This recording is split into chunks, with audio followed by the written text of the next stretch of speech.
Oh yes, that's fine. Just make yourself as comfortable as possible.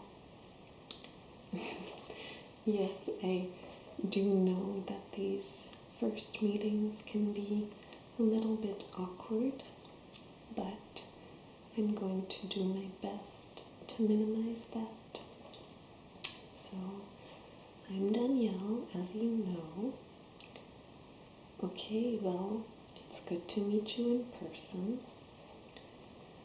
Like we discussed over the phone, this is just going to be a short introductory session in which I just run you through the way I like to work. I might be asking you a few questions as well, just to get a better sense of your situation. And after this, we can both decide whether or not we think that we could have a positive, beneficial, therapeutic relationship. I say both because I too have my specialties, and depending on your specific situation, I may feel that one of my colleagues would be better suited to really help you, in which case I can refer you to them. So for now, I'm just going to do most of the talking and you can relax. Does that sound okay? Okay, great. A few practical things first. So this will be 15 minutes free of charge, just to get to know the way I work. But if we do continue together, the normal sessions will be 1 hour. I can make them shorter if that enables you to fit them better into your work life or your home life, but I try not to make them longer than an hour. And that's really because these sessions can be quite draining and emotionally exhausted, and I feel that 1 hour still gives us the option to end on a positive note and not have you leave here just completely drained. So aside from that, I usually start off seeing new clients once a week, and then when I get a sense of your situation and I feel like I can judge better the help that you need, I will decide on a frequency to continue from there.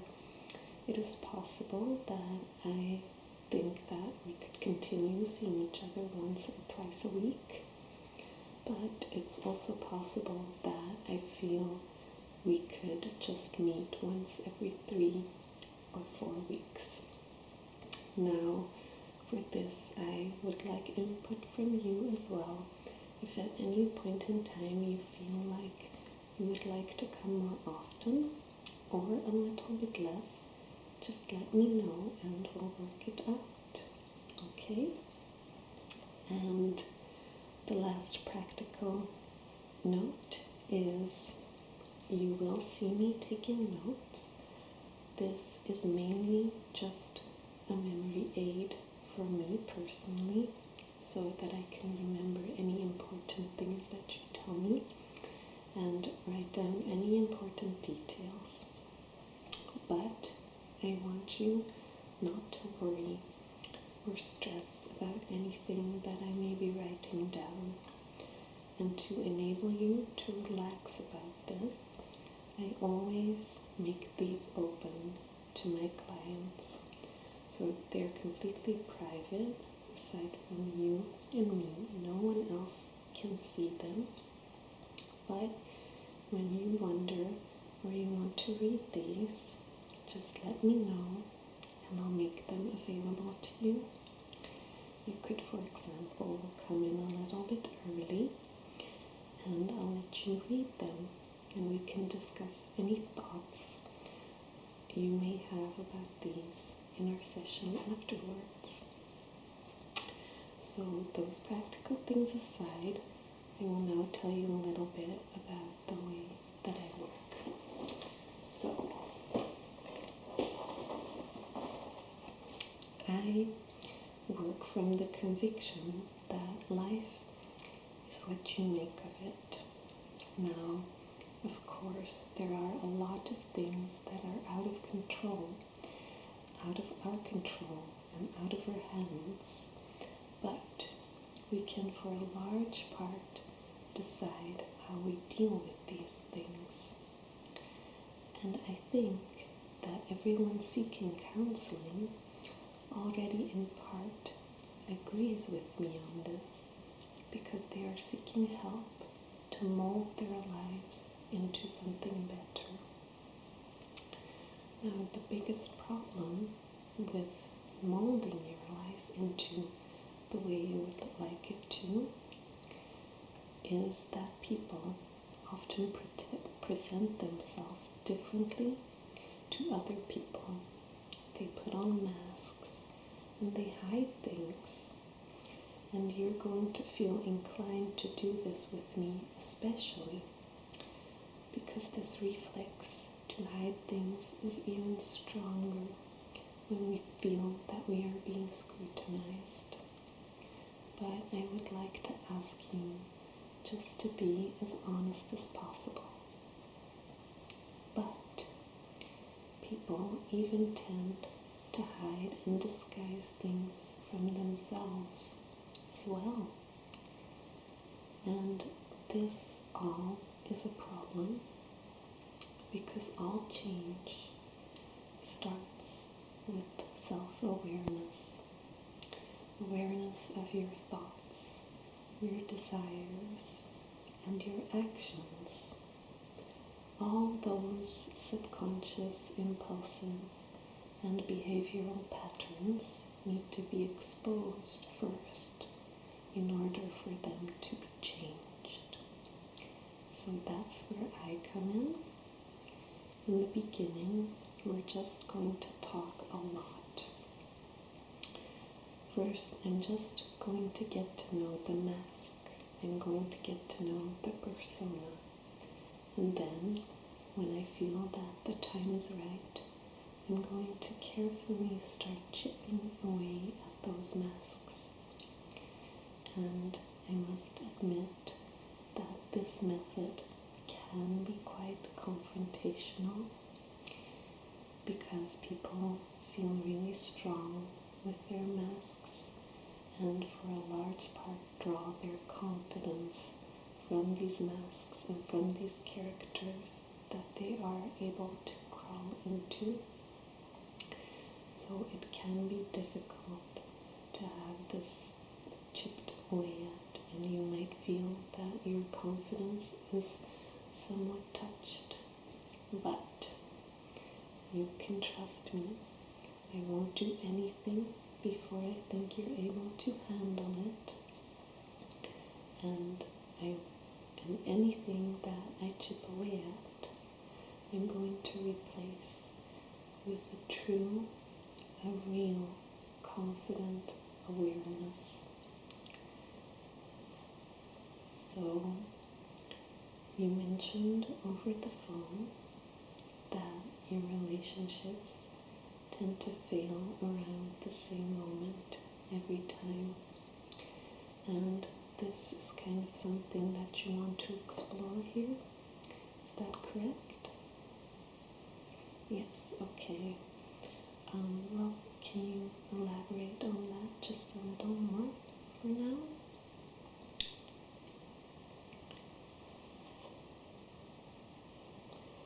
Okay.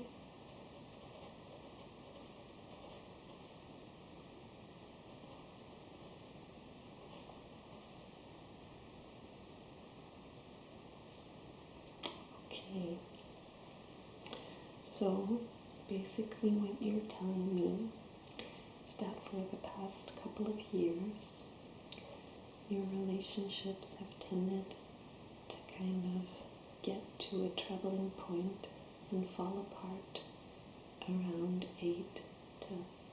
months, and because it's such a recurring pattern, you're really starting to worry that you're responsible for this in some way, and that you're subconsciously but purposely destroying these relationships. Okay, yes. Well, I think, and hopefully you will too, that this is an ideal case to use my methods on, because we have a negative behavioral pattern, and you are, in a sense, and you already believe this, creating a less than beneficial situation for yourself in these relationships. So first, how I would handle this is to just first walk through these relationships from the beginning, how you meet these people, the way the relationship is at the beginning, how you act towards them and how they react to you, and just chronologically walk me through all of this history. And when I get a sense of the details of these relationships, we can together start looking for patterns, recurring patterns. And when we have found those, then we can go back and dig deeper and look into where it may have started, or look into the situation and the aspect of your life that you are trying to maintain by doing this. Because you see, the fact that this keeps on happening probably means that there is some aspect in your life and something that you don't want to change. You're kind of stuck in this loop. So right now, although you have reached the first steps of awareness, you've become aware that there is a problem and that you might be playing a role in the cause of this problem. So you have reached those steps of awareness, which is wonderful, and I think that that's very difficult for people. So I can say that the first difficult part is definitely behind you. You're here and you know what you want to do. But a lot is still not aware, and we're not aware of the reasons why this is happening, and also not of exactly how this is occurring. So we need to get to the bottom of that before we can start to teach you some better behavioral patterns that you can apply to your life so that you can get the desired outcome you want. Okay? So what do you think? Okay, yes, I think so too, definitely. But you just go home, take a few days to think about it, to think about all that I've said, and then please get back to me, okay? But I personally think that we can definitely do some good work together, okay? It was very good to meet you, and have a nice day, and I hope to hear back from you, even if it is to let me know that you want to move in a different direction. I can help send you into an appropriate direction. Okay, bye. Bye.